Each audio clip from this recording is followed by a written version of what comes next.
qu'est-ce qui nous pousse à nous dépasser au travail? C'est une question que toutes les entreprises se posent, et ce, depuis plus d'un siècle. Allez, on va plonger dans l'histoire fascinante de la motivation pour y voir un peu plus clair. La première idée qui vient en tête, c'est souvent le salaire, non? Un plus gros chèque et hop, tout le monde travaille plus dur. Mais est-ce que c'est vraiment aussi simple que ça? C'est un peu le grand mythe qu'on va essayer de déconstruire ensemble en regardant ce que les recherches nous ont appris au fil des décennies. Ce qui est fascinant, c'est de voir comment la perception du travailleur a complètement changé. On est vraiment passé d'une vision hyper mécanique, qu'on appelle l'homme scientifique, à une vision qui prend en compte les émotions, l'homme affectif, pour finalement arriver à l'idée de l'homme impliqué. Voyons un peu comment on en est arrivé là. Bon, on remonte le temps, direction le début du XXe siècle. À cette époque, l'obsession, c'était l'efficacité. Et l'humain, dans tout ça, il était vu un peu comme un simple outil, un rouage dans une grande machine.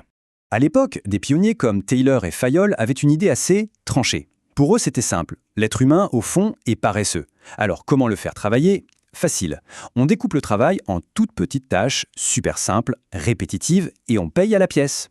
La logique était vraiment celle-ci. Le travailleur, c'est une force physique et son seul carburant, c'est l'argent. Point. Mais attention, cette vision très mécanique des choses, elle ne va pas tenir très longtemps. En fait, elle va être complètement remise en question par une série d'expériences qui ont littéralement changé la donne dans le monde du management. Alors, pour comprendre ce qui s'est passé, on va dans les années 20, près de Chicago, dans une usine qui s'appelle la Western Electric de Hawthorne. Là, il y a une équipe de chercheurs dirigée par un certain Elton Mayo. Et à la base, leur but est super simple. Ils veulent juste trouver un moyen d'améliorer la productivité. Et c'est là que l'histoire devient vraiment intéressante. Au début, l'équipe de Mayo se dit « Tiens, si on mettait plus de lumière, est-ce que les gens travailleraient mieux ?» Ils essayent, et ça marche. La productivité augmente. Sauf que, elle augmente aussi dans le groupe de contrôle, celui où on n'a rien changé du tout. Bizarre, non? Alors ils continuent, ils ajoutent des pauses, des boissons, des primes, et à chaque fois, la production grimpe. Le plus fou, c'est que même quand ils retirent tous ces avantages pour revenir aux conditions de départ, la productivité, elle continue d'augmenter. La conclusion a été un véritable choc. Le plus important, ce n'était pas le matériel, c'était l'humain. En fait, ce que Mayo et son équipe ont compris, c'est que le truc qui changeait tout, c'était pas la lumière ou les pauses, c'était le simple fait qu'on s'intéressait à ces ouvriers, qu'on les observait, qu'on leur donnait de l'importance. Cet esprit de groupe qui s'était créé avait un impact bien plus puissant que n'importe quelle condition matérielle. C'est la naissance de ce qu'on a appelé l'homme affectif. Cette découverte a vraiment ouvert une boîte de Pandore. On a commencé à se dire que finalement, la motivation, c'est peut-être un peu plus compliqué que juste le salaire, ou même la bonne ambiance entre collègues. Et c'est là qu'un nom très connu entre en scène, Maslow, avec sa fameuse pyramide. L'idée, au fond, elle est assez simple, mais super puissante. On ne peut pas motiver une personne en lui parlant d'accomplissement personnel si ses besoins de base, comme la sécurité de l'emploi par exemple, ne sont pas satisfaits. Il faut grimper les étages de la pyramide un par un. Un peu dans la même idée, on a Rensis Likert. Lui, il a mis le doigt sur l'importance de l'organisation elle-même. Pour Likert, ce qui motive vraiment, c'est quand on fait confiance aux gens, quand on les implique dans les décisions, quand la communication est fluide et transparente. Et là, on n'est plus seulement dans l'affectif, on entre dans l'ère de l'homme impliqué. Alors, toutes ces théories, ce n'est pas juste de la psychologie de comptoir. Elles ont directement donné naissance à des styles de management très différents. Et ce qui est marrant, c'est qu'on les reconnaît encore très bien dans les entreprises aujourd'hui. On a d'abord le style, disons, autoritaire. C'est l'héritier direct de la toute première école, celle de Taylor. Là, c'est simple. Le chef décide de tout, l'info ne descend que du haut vers le bas, et le principal outil, c'est la pression. Ça va donner des phrases très directives, du genre « on voit bien qu'il n'y a aucune place pour la discussion ». C'est direct, c'est clair et c'est purement descendant.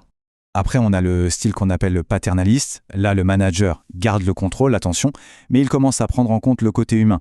C'est le fameux système de la carotte et du bâton. Des récompenses si ça marche bien, des sanctions si ça ne va pas, tout en gardant un œil sur le bien-être général.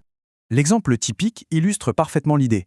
La motivation est directement liée à une prime, une récompense concrète, qui est bien sûr décidée par le chef. Et puis on arrive au style démocratique ou consultatif. Là, ça change encore. On commence à demander leur avis aux collaborateurs. L'information circule dans les deux sens, même si, à la fin, c'est toujours le manager qui a le dernier mot. On voit bien le changement de ton, n'est-ce pas? Le manager, ici, ne donne pas juste un ordre, il lance un appel à contribution, il cherche des idées. C'est une façon de reconnaître l'expertise de son équipe avant de prendre sa décision finale. Bon, après ce petit voyage dans le temps, la grande question c'est, concrètement, aujourd'hui, qu'est-ce qui marche? Laissons un peu de côté les théories du passé pour se concentrer sur les ingrédients qui créent un environnement de travail vraiment motivant. Et pour y répondre, rien de mieux que de se tourner vers un expert. Abdelila Janan, directeur de l'Institut des RH, nous explique que oui, bien sûr, le salaire c'est important. mais que les vrais moteurs de la motivation, il faut les chercher ailleurs.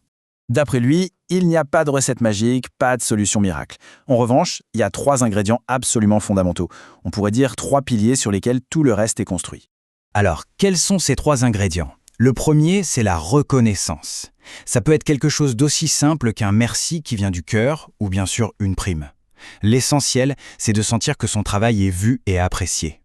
Le deuxième ingrédient, c'est l'équité, c'est-à-dire avoir le sentiment que les règles du jeu sont les mêmes pour tout le monde. Et enfin, le troisième pilier, la sécurisation. Et là, on ne parle pas juste de la sécurité de l'emploi, on parle aussi de donner de la visibilité sur l'avenir, de proposer des perspectives d'évolution claires.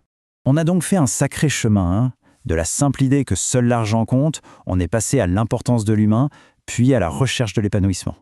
Mais aujourd'hui, le monde du travail est en pleine ébullition, avec l'arrivée de l'IA, la généralisation du télétravail. Alors la question qu'on peut se poser pour finir, c'est est-ce que ces 3 piliers, reconnaissance, équité, sécurisation, seront encore suffisants demain, ou est-ce qu'on est à l'aube d'une toute nouvelle révolution de la motivation ?